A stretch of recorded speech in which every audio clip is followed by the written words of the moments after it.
అందరికీ నమస్కారం. మీరంతా సంతోషంగా ఉన్నారు అనుకుంటా. మా కుటుంబం కానీ సంతోషంగా ఉన్నాము. ఇది వచ్చేసి బుధవారం రోజు వీడియో. బుధవారం అయితేనా ఇంకా వినాయకునికి కానీ గరక పెట్టుకొని పూజ చేసుకుంటాను. ప్రతి బుధవారం పెట్టుకుంటాను. పారిజాతాలు చూడండి, స్వామి అమ్మవారి కోసమే ఉన్నట్ల. గోదాదేవిని ఏ విధంగా గుర్తిస్తారంటేనా లక్ష్మీదేవి రూపమే ఆ తల్లి కానీ అమ్మవారికి వచ్చేసి మనం జడ ఉంటుంది చూడండి, దాన్ని కొప్పు అనేది ఒక్క సైడ్కి ఉంటుంది. నేను ఫోటోలో చిన్నగా కనిపించి చూడండి, ఆ విధంగా ఉంటుంది. ఆ తల్లి వచ్చేసి చిలుక ఉంటుంది అమ్మ దగ్గర. ఆమె గోదాదేవి అని మనం గుర్తించవచ్చు. కొంతమందికి పాపము తెలియని వాళ్ళు ఉంటారు కదా, అందరము తెలిసిన వాళ్ళే ఉండము. గోదాదేవి అంటే సైడ్ కొప్పు ఉంటుంది, చిలుక ఉంటుంది. ఆ చిలుకకే ప్రతి ఒక్క విషయము చెప్పేదంట. గోదాదేవి కథ వింటేనా అసలు ఒళ్ళు పులకరిస్తుంది, ఆ విధంగా ఉంది. ఆ అమ్మవారు ఏదైనా కానీ గోదాదేవి అయితేనే అన్ని చిలుకతో చెప్పేదంట. స్వామివారు ఈ విధంగా చెప్తాడు, ఆ విధంగా ఎవరితోనూ కన్నా ఎక్కువ చిలుకతోనే మాట్లాడేదంట. ఆ చిలుక పోయి స్వామికి చెప్పేదంట. మనకు రాయబారము అని అంటారు చూడండి, ఆ విధంగా ఉందంట. అందుకు ధనుర్మాసంలో చిలుకలు కానీ మనం పూజా గదిలో కానీ పెట్టుకుంటే మంచిది. నా దగ్గర కానీ ఉన్నాయి, కృష్ణయ్య దగ్గర పెట్టుకున్నాను. మీకు రేపటి వీడియోలో చూపిస్తాలేండి. ఇంక అంతలోనే పూలవ్వ వచ్చింది, పూలు తీసుకుంటాను. పూలు తీసుకున్నాను. చామంతులు బాగున్నాయి, ఎల్లో వైట్. ఈ అరటి పండ్లు వచ్చేసి 3 ఇచ్చింది మా పక్కింటి అక్కకు. వాళ్ళ కోడలోళ్ళు పంపించినారంట, ఆర్గానిక్స్వే అరటి పండ్లు. అందుకు పంపించింటే నాకు 3 ఇచ్చింటే అవ్వకు పూలవ్వకు 1 ఇచ్చేసి నేను 2 ఇంట్లోకి తీసుకొని వస్తాను. గురువారం రోజు భగవంతునికి పెట్టి నామని ఫస్ట్ మనం దేవునికి తీసుకున్నాకే ఎవరికన్నా కానీ ఇయ్యాలన్నా కానీ ఇయ్యాల. మనం తినేటప్పుడు కానీ అంతే, భగవంతునికి తీసి పెట్టిన తర్వాతే కొన్ని పండ్లు కానీ నేను తెస్తానే ఫస్ట్ దేవునికి తీసి పక్కకు పెట్టేస్తాను. తర్వాత మేము వాడుకుంటాము, ఆ విధంగా వాడుకుంటాము. ఎప్పుడే కానీ భగవంతునికి ఆ పండు ఏముందిలే, యాపిల్ అయినా ఒకటి తీయచ్చు, అరటి పండు అయినా ఒకటి తీసి పెట్టచ్చు కదా భగవంతునికి అనుకోకూడదంట. భగవంతునికి ఫస్ట్ సపరేట్ మనం పెట్టుకొని రోజు పెడతానులేండి, పక్కన పెట్టుకొని అవి భగవంతునికి సమర్పించాలా. మనం తినేటివి భగవంతునికి సమర్పించినాకైనా మనం తినచ్చు. ఆ విధంగా అలా అసలు ధనుర్మాసంలో చక్కని ముగ్గులు మా ఇంటి ముంగిళ్ళు అయితేనా ఎంతో అందంగా ఉన్నాయి. ధనుర్మాసం అయితేనా నాకైతే చాలా ఇష్టంగా ఉంది. గడపలు, ఇంటి ముంగిళ్ళు, ముగ్గులు అసలు ఎంత బాగా మనకు వచ్చిన ముగ్గులతోనే ఎంతో అందంగా దిద్దుకొని పసుపు కుంకుమ బంతిపువ్వు పెట్టి నమస్కారం చేసుకుంటే, ఇంకా కొంతమంది గొబ్బెమ్మలు పెడతారు.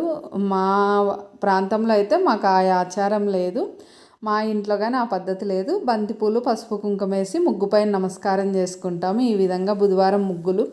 మరి వచ్చేసేసి ఇవి వచ్చేసి గుగ్గుళ్ళు అంటారు, గుగ్గుళ్ళు అంటారు, ఇంకా గింజలు అంటారు, చెనుగులు, కాబోలి చెనుగులు, అలసందలు అంటారు, బొబ్బర్లు అంటారు. కొన్ని ప్రాంతాల్లో ఆ విధంగా అంటారు కదా. మళ్ళీ పెసులు నైట్ నానేసినాను. అవి వచ్చేసి ఉడికిద్దామనేసేసి కొంచెం నీళ్ళు వేసేసి కొంచెం పసుపు కొంచెం ఉప్పు వేసేసి 3 విజల్లు ఇప్పించేసినాను. మెత్తగా అయిపోయినాయి. మా కుక్క 2 విజల్లు ఇచ్చినా సరిపోనేమో, నేను వచ్చేసి 3 విజల్లు పెడదాంలే అనేసేసి పెట్టినాను. కానీ మెత్తగా అయిపోయినాయి. కానీ బాగా గుగ్గుళ్ళు అయితేనే బాగా టేస్టీగా ఉన్నాయి. ఉదయాన్నే వెయిట్ లాస్ కావాలనే వాళ్ళు, ఆరోగ్యంగా తినాలా అనుకునే వాళ్ళు కానీ ఈ విధంగా తినచ్చు. సాయంత్రము పిల్లలు వచ్చినప్పుడు, డ్యూటీల నుంచి వచ్చినప్పుడు, మనకు పని నుంచి వచ్చినప్పుడు అలసిపోయి వస్తాం కదా, ఇలాంటివి తినడం వల్ల కొంచెం శక్తిగా ఉంటుంది. పగులంతా శక్తివంతంగా మనం పనులు చేసుకోగలము. డ్యూటీలు పోయే వాళ్ళకి కానీ కొన్ని ఉడికిచ్చేసి మీకు కావాలంటే పోపు పెట్టుకోండి. నేనైతేనా పోపు పెట్టను, నేను అన్నీ ఓన్లీ గింజలు ఒక్కటి ఉడికించుకొని నేను ఏ విధంగా చేసుకుంటా అంటే ఈ విధంగా ఉడికిచ్చేసినాను. క్యారెట్, ఒక ఆనియన్ మీకు చూపిద్దామనేసి ఆ విధంగా తురుముకున్న, కొత్తిమీర కొంచెం నేను రాళ్ళు ఉప్పు వేసి ఉడికిచ్చేసిన కాబట్టి చాలా తక్కువ వేసినాను. క్యారెట్, ఆనియన్, కొత్తిమీర, గింజలు, మిరియాల పొడి, జీలకర్ర పొడి, కొంచెం సాల్ట్, నిమ్మరసం వేసేసి కలిపేసుకొని తినేదే. స్నాక్స్ అయితేనే చాలా బాగుంటుంది చూడండి. ఈ విధంగా చేసుకొని తింటేనే ఇంకా మీకు కావాలంటే ఇవన్నీ వేసుకొని పోపు అయినా పెట్టుకోవచ్చు. నేనైతేనే ఈ విధంగా చేసేస్తాము. బాగా స్నాక్స్ అయితేనే బాగుంటాయి. గుగ్గుల్లో అంటాం మేము. ఈ విధంగా చేసుకొని తింటే చాలా బాగా రుచిగా ఉంటాయి. బ్లడ్ కానీ పడుతుంది మనకు బాగా, అన్ని విధాలుగాను మంచిది. త్రయోదశి రోజు బసవన్నకు శివాలయంలో ఈ విధంగా అభిషేకం చేస్తున్నారు. త్రయోదశి రోజు మనకు తీరని సమస్యలు ఏమన్నా చాలా ఉంటేనా బసవన్నకు శివాలయంలో ఈ విధంగా అభిషేకం చేసుకుంటేనా చాలా మంచిది. సాయంత్రం ప్రదోష వేళలో అభిషేకము చేసుకుంటే చాలా మంచిది చూడండి. ఎవరికన్నా తీరని సమస్య, ఎప్పుడు ఆ సమస్య తీరకోకుంటుంది వాళ్ళు ఈ విధంగా చేసుకోవచ్చు. ఇది వచ్చేసి ఆనియన్, చింతపండు, ఎండుమిర్చి, పసుపు, ఉప్పు, వెల్లుల్లి రెబ్బలు అన్నీ వేయించేసుకొని, వెల్లుల్లి రెబ్బలు ఒక్కటి వేయించకూడదు, ఇవన్నీ బాగా వేయించేసుకొని మిక్సీ పట్టేసుకునేది. మీకు కావాలంటే పోపు పెట్టుకోండి, నేనైతే పోపు పెట్టాను. ఇది వచ్చేసి దోశలేక్ చేసినాను, చాలా బాగుంది. సాయంత్రం మా వారు వచ్చేసి 7:30కి వచ్చినారు. పాపము చాలా చలి పెడుతుందంటే అప్పుడు టీ పెట్టినాను. దోశకు వచ్చేసి ఇంకా అదే ఆనియన్ పచ్చడి చేద్దామనేసి రెడీ చేసినాను. ఇది వచ్చేసి మునగాకు పొడి, వేరే వాళ్ళు చెప్పింటే ఇప్పుడు సాయంత్రం ఇమ్మని చెప్పింటే సాయంత్రం వేళలో తయారు చేసినాను. ఈ విధంగా మునగాకు పొడి కానీ తయారు చేసినాను. వాళ్ళకి 1/2 kg ఇయ్యాల.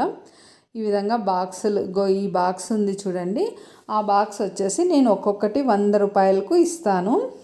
ఆ విధంగా చిన్న బిజినెస్ చేస్తానులేండి. ఆన్లైన్లో చెప్తేనే బాగా ఆర్డర్స్ ఏం వేరే ఊరు నుంచి వచ్చినాయి, కానీ మనకు ఆరోగ్యం అంత మటుకే కదా. ఇంకా మా శ్రీవారు వేరే ఊరు కావడం వల్ల, డ్యూటీ చేయడం వల్ల కొంచెం ఇబ్బంది అయ్యేసి వద్దులే అనేసి నాకు ఇంటి చుట్టుపక్కల వాళ్ళు ఎవరైనా చిన్న వాళ్ళే వచ్చి తీసబోయే వాళ్ళకు నేను చేసిస్తాను. ఈ విధంగా మునగాకు పొడి, కరేపాకు పొడి, కాకరకాయ పొళ్ళు ఆ విధంగా చేసిస్తాను.